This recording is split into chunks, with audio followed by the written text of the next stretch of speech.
know this man. No, you don't. Let me tell you about him. Harlan F. Stone was born in Chesterfield, New Hampshire on October 11, 1872. His parents were Frederick Lawson Stone, a farm owner, and Anna Sophia, who was a butler. Stone attended Massachusetts Agricultural College because his father hoped for him to be a scientific farmer, but he was expelled in his second year due to a fight with an instructor. He then enrolled in Amherst College, where he graduated in 1894. Stone was the dean of the Columbia Law School in 1910 and remained the dean there for 13 years. He was also a lawyer and a teacher. President Franklin Roosevelt elevated Stone to the position of Chief Justice in 1941. He served as a chairman of the Judicial Conference of the United States from 1941 to 1946. One of Stone's landmark cases was the United States versus Caroline Products in 1937.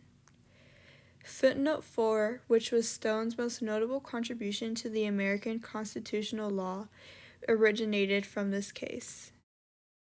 Some interesting facts about Stone was that he was the first Chief Justice not to have served in an elected office. He supported Franklin Roosevelt's New Deal by writing opinions in support of it, which ultimately led to Franklin Roosevelt nominating him for the Supreme Court. Stone served for 21 years until the time of his death on April 22, 1946, at the age of 73 due to a cerebral hemorrhage. Roper v. Simmons was a case that originated in the state of Missouri in Jefferson County. This case was first argued on October 13, 2004, and was decided on March 1, 2005. A 17-year-old Missouri resident named Christopher Simmons had planned and committed a capital murder. He was 17 years old at the time of his conviction. At age 17, Christopher Simmons planned and committed a capital murder with two of his other friends. Simmons confessed to the murder and was charged by the state with burglary, kidnapping, stealing, and murder in the first degree. Once he had turned 18, he was sentenced to death.